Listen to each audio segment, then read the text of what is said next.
And I'm reading from 54. So when a man can identify himself with his undying nature, which is one with God, he then overcomes death. Something similar to what Sis was saying about becoming one with nature and what's natural. Last week I talked about how the chakra initiates the nature. The fifth chakra pretty much initiates you being familiar with the nature of things that are to come and follow. So he, about whom many are not even able to hear, whom many cannot comprehend even after hearing.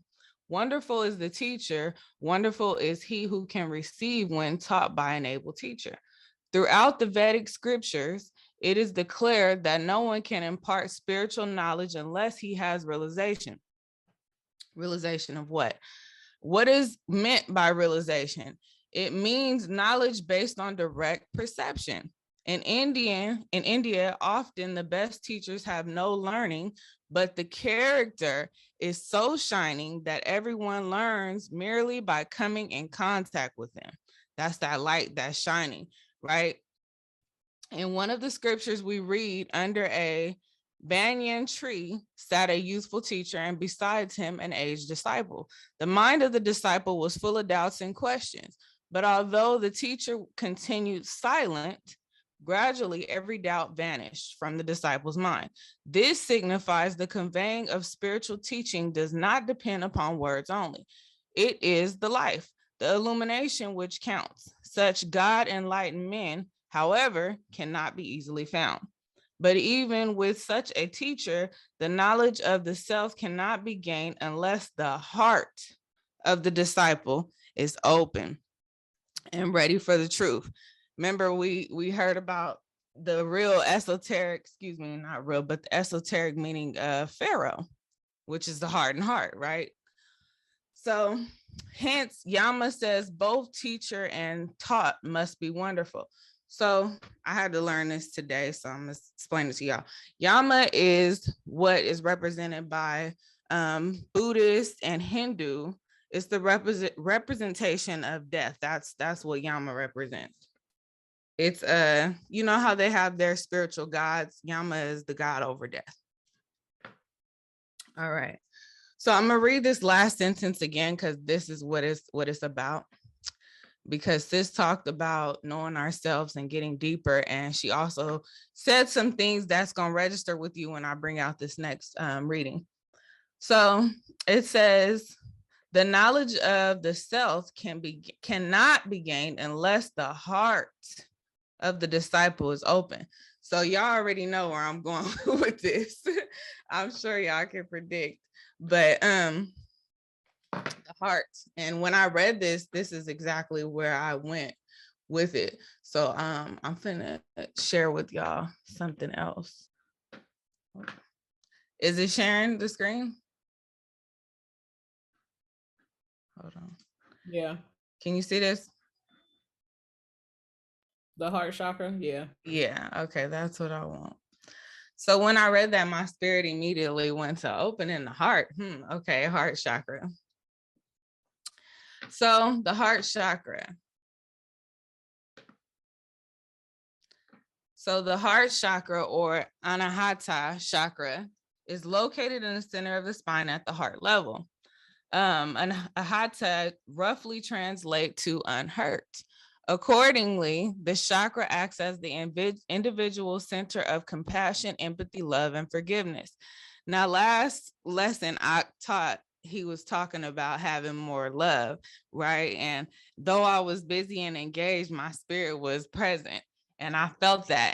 And it's crazy that right after he gave that lesson, I was reading this. This wasn't before. All right. So this chakra governs one's senses of trust, fearlessness, peace, generosity, gratitude, and connectedness, as well as the change and transformation. Healthy boundaries, depth in relationships and with others, control emotions for one, love for oneself. All right, so I'm stopped. It said transformation and change, right?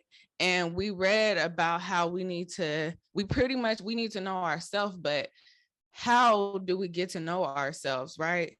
This is gonna be deep.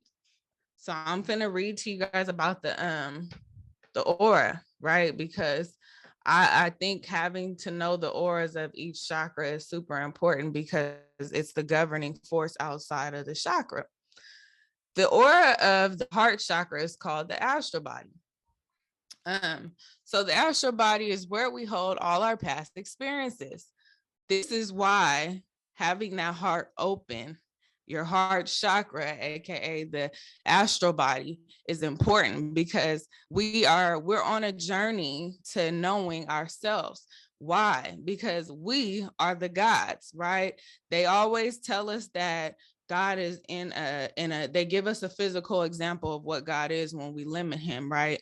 But truly, if we were made in his likeness and we have within him our DNA, then we need to know who we are in order to access the God within us. Otherwise, the journey is not even, there is no purpose, because how do you continue on your path if you don't know where you're going, right? You got to know yourself. Very important. All right. So this includes past lives.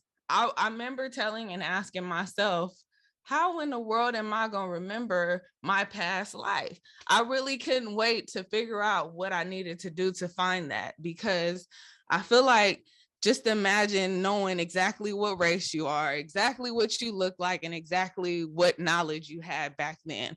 You know, who knows how many incarnations we've had, but truly, even if you can pinpoint one, wouldn't that be so impactful for your journey now to know what you knew then?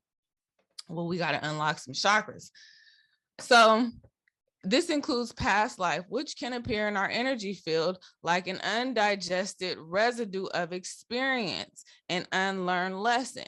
Now, sis, you brought out some powerful stuff. It was way back when, but you brought it out of your angel book. I do remember that. And it was about past self and past trauma, healing that inner child.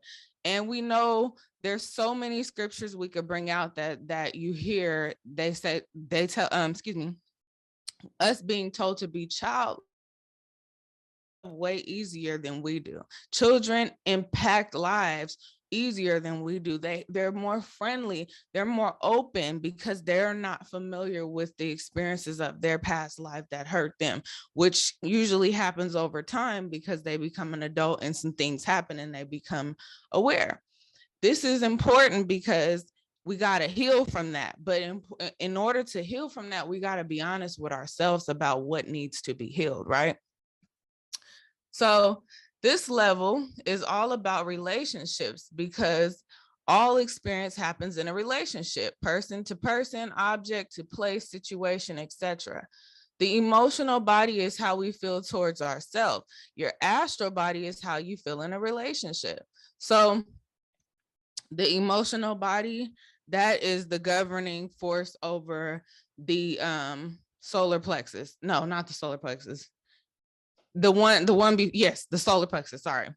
That's just to give you guys some background on the auras. So here we perceive images, objects, people, and places. These are symbolic representation of someone's past experience and how it affects the present. Mental body, you have simple thought form. Emotional body, you have simple emotion. Astral body, a fuller picture of these and where they originate, and the effects they produce in relationships and behavior.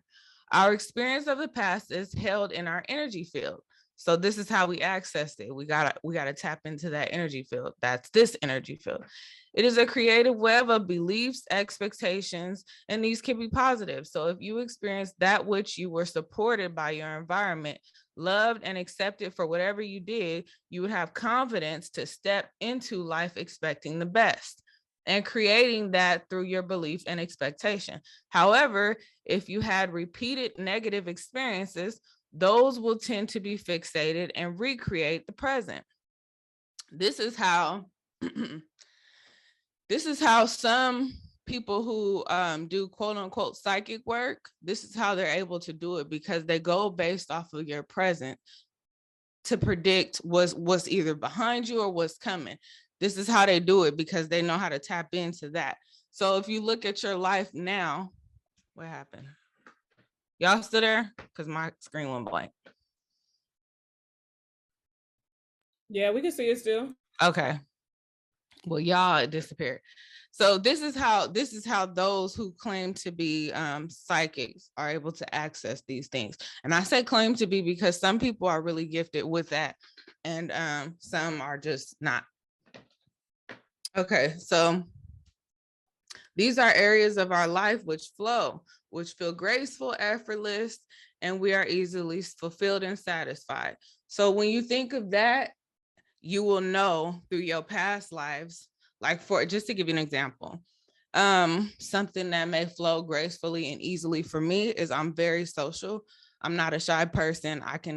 I'll talk, I have moments where I am shy, things that I'm shy about, but for the most part, on a personal level, I'm not really scared to get to know a person.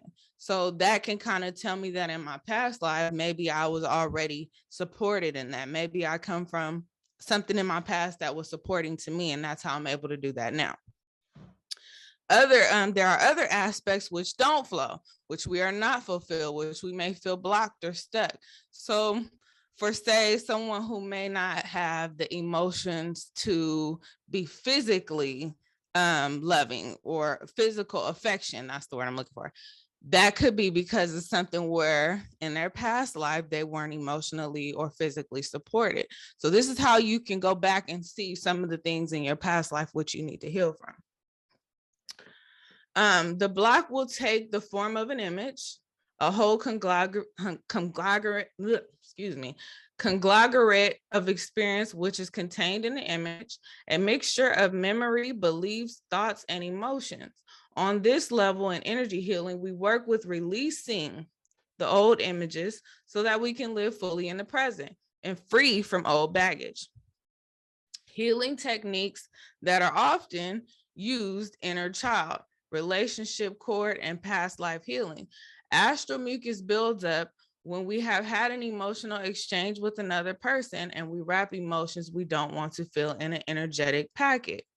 Some of y'all know exactly what that may be for you guys in regards to experiencing something on that level, right? Because we all know we got some things that we may not be so good at, like just the moment of being vulnerable. Is I have one of those things packed in an energy field, and I kind of got a chance to let it go to my husband, but accepting when someone is coming to, well, my husband per se is coming to correct me, which may mean that in my past life, I may have had some hardcore correction or not been fully supported when it was time for me to grow and learn.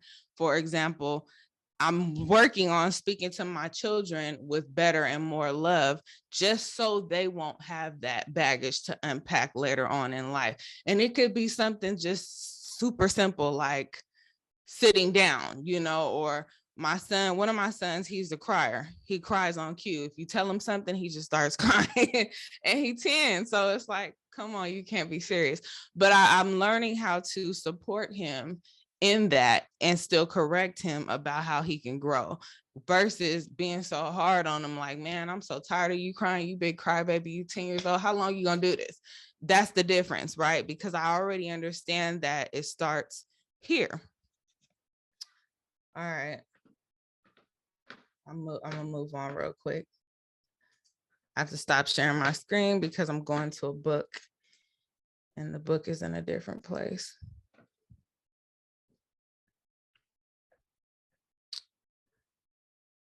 Okay.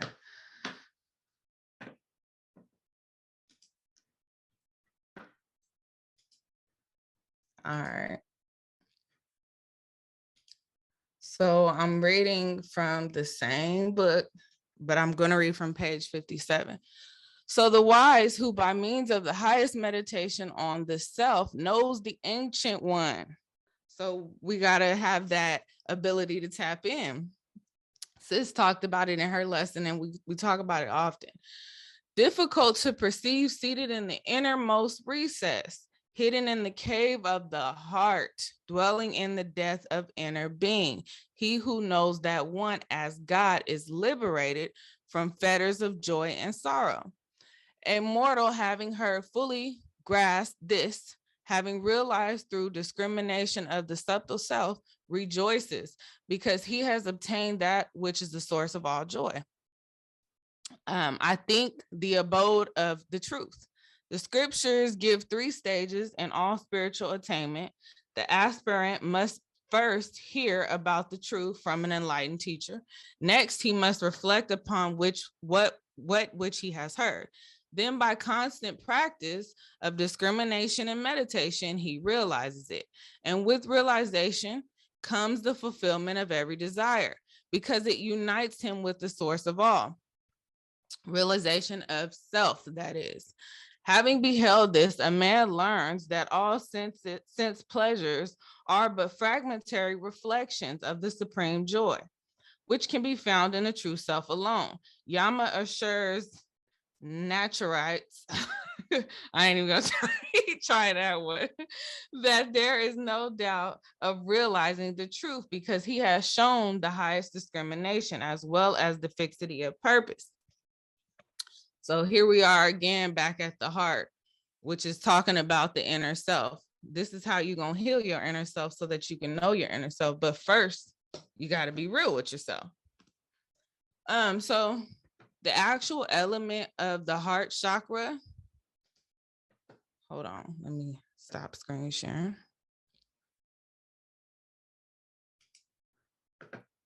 So the actual element of the heart chakra is air. And I want you guys to know that because the next scripture I'm going to read is kind of going to profoundly tell you practices and ways that you can heal that chakra through breath technique, because its element is air. So you're going to need to know about that. Oh, 1 second.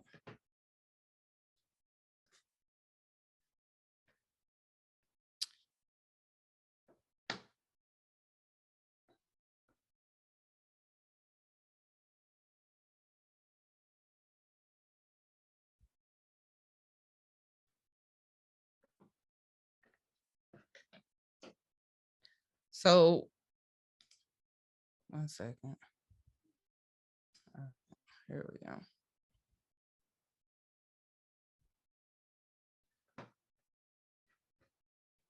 Let's see.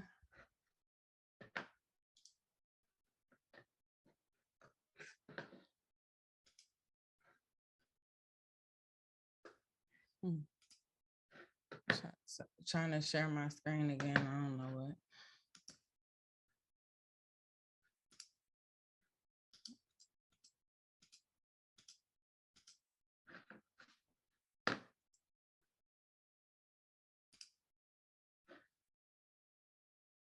Okay, here we go. Figured it out. All right, now we back. Can you guys see this? All right, this is gonna be from the same book, but this is the 28th chapter. And by darkness of ignorance, he is a slave of nature. Sis just read about that in her lesson, and must accept whatever comes as the fruit of his thoughts and deeds. When he strays into the path of unreality, the sages declare that he destroys himself because he clings to the perishable body and regards it as his true self, must experience death many times. This is how we're going to overcome death this time, because the knowledge of self is coming back. And we are learning that that is the key. Last time we did our girls' night, ladies' night, we talked about that. I talked about that in my lesson when I read from the Keys of Enoch, how we going to cross over death. All right, so that one, though motionless, is swifter than the mind. The senses can never overtake it, for it goes before. Though immovable, it travels faster than those who run. By it, the all-pervading air sustains all living being. So air. So in order to sustain life, we need air. We all know that, right? So that element is super important. This verse explains the character of Atman, or self. So self, an infinite object can be taken from one place and put in another, but it can only occupy one space at a time, physical, but it's not the same spiritual. So We finna find out. The odd man, however, is present everywhere. Hence, though one may run with the greatest swiftness to overtake it, already it is there before him. It happens up there first. So we just trying to play catch up to put ourselves in a proper alignment with what's going on in the spirit realm. You can see it happen when somebody's giving a lesson and it makes sense right away and you line it up. That lets you know you're on the level of what's happening in the spirit realm because your spirit bears witness. Even the all-pervading air must be supported by this self, since it's infinite. And as nothing can live without breathing air, all living things must draw their life from the cosmic self.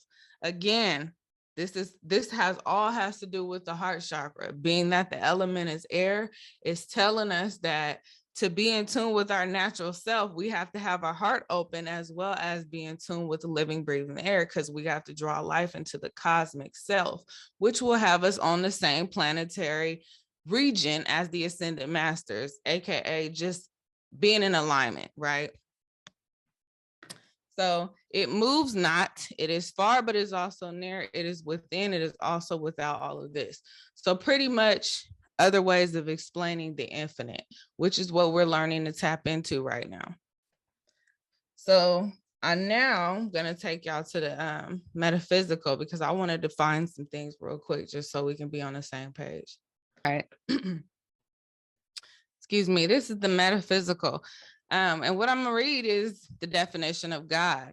This is really, really, really, really important, because I think that even me, we are moving in a time and a place where we're understanding the true meaning of God, but it's kind of scary because we're coming from a place of learning that he is us, or the divine is us. So when we say affirmations, or when we pray the affirmations of prayer, this is within you. You're actually self-affirming when you pray, because you are a God. Let's embrace that. Let's withhold it, because that is the only way we cross over, because we cannot be afraid to understand that Yahweh was only sent here to show us what we are, and not necessarily who to worship. So God, the Almighty One, the Creator.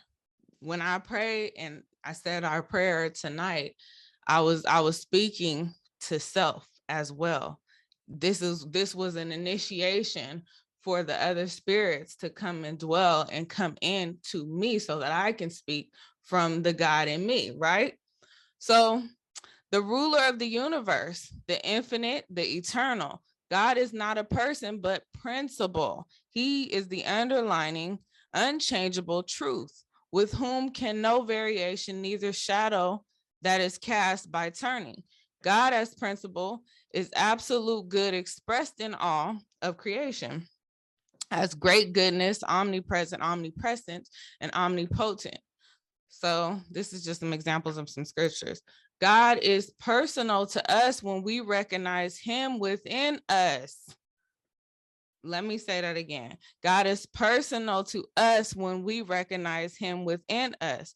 Right. Now, this is important because y'all know everything that the Esau spirit does, because Esau being a spirit is opposite of what the righteous would do. So when they tell us that God is a person, it stops us from believing we can access him unless we die, or if we just pray. It doesn't give us the ability to think beyond. That's how you access those spiritual gifts, because the spiritual gifts that we are entitled to, that he gave us through being in his likeness, is things that we're going to need that we wouldn't believe we could do. Remember that faith that sis was talking about?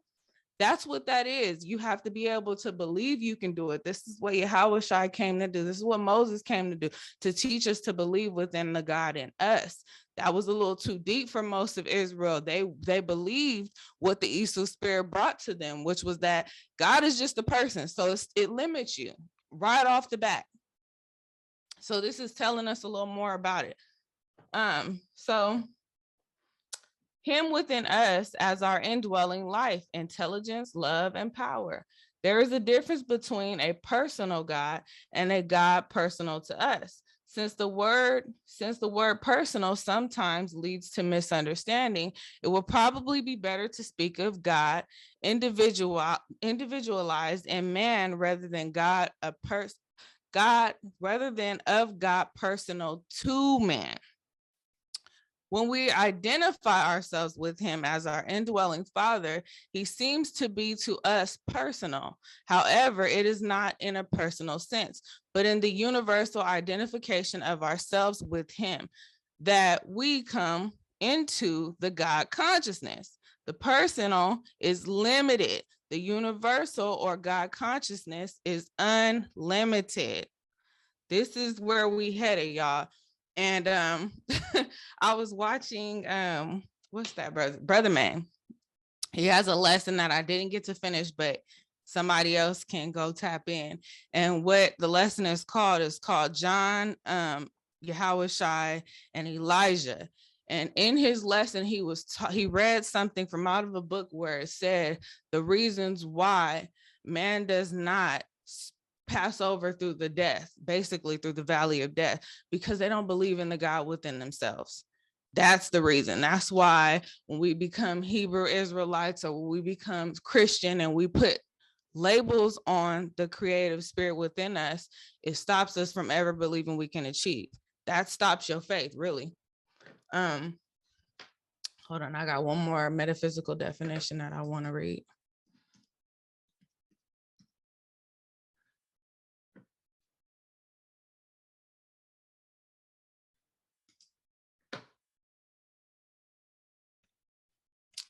All right, so this is astral, because when I read about the governing aura of the heart chakra as the astral body, it's speaking in this. So the ether, the astral, and the soul are virtually one. It is in this realm of the soul that the ideas first take form. The soul is not the realm of God ideas, but is the second emanation of the creative law. This is the garden. So we all waiting to find this Garden of Eden, talking about where it could be and what we believe, but we didn't know there was one that exists within us. This is why it's important to water those seeds. Like sis said, to do the work. The work of what? The work is internal, not external. So of Genesis 2 and 8, which are all possibilities, but the supreme being lies deeper than the soul. The mind must grasp ideas in their absolute, unrelated, and unlimited degree before God can be comprehended. This is deep, very important. So truly, I just wanted to give y'all guys my time to expound on some shares that came to me, some downloads, because I felt like the heart chakra immediately resonated with Ox's last lesson, because he talked so much about love, and truly we know love, but it's even gotten deeper. Like, I don't know if y'all paid attention to last week, but I could hear in sis Lana's voice, I could hear it, and everybody that spoke last Zoom, I could hear the love within the household. And I may not be a spiritual, what's the psychic, but I can see that the Most High is taking these households and repairing them, and you can just feel it within the tones. So truly, we see that everything is turning back to the original state. And in order to return back there, we got to love. But the reality is even something so small as a parking spot can stop that love from coming through. This is why sis read a scripture that read about us stopping at every step, because even right there, that was a time for me to stop and not keep going with that love that he said we need to bring here, right? And it's not cliche, because you got to get to know yourself before you can really give genuine love. Sometimes we expect genuine love from people who haven't even familiarized it within themselves. So that's why they're not able to give it to us. But it's up to us to determine whether or not we are going to wait for that person, because we all got work to do, or right, whether or not it's just not worth the wait. But truly be mindful of that and take time to analyze every step in your walk, in your journey, everything that you feel. Everything that your children feels, everybody on here has kids or is about to have some. So that's the greatest way to look at the defined definition of love, because they know how to do it without blinking an eye. And sometimes it's hard for us adults to process, even to say the words, I love you, right, to somebody. And you feel it. So why can't I tell my sis Narcy or my sis Alana or sis Angela or even the brothers on here that I love them? Because it feels wrong to us because we haven't identified that love within ourselves. So we're not really ready to say those words, but truly practice it. If you got to say it to a stranger, practice it. Sometimes I walk by strangers, or I may have a short conversation, and I'll feel that love. And I'm like, wait a minute, why do I feel that way? Well, because the spirit bears witness before we do. Maybe somebody from my past life that I don't know in this life. So, surrender to love, surrender to that spirit. And again, don't make it cliche, because it's really not. It's something that you obviously see from this lesson. You cannot go without. You have to do this to know yourself. So all praises, y'all. Thanks for listening.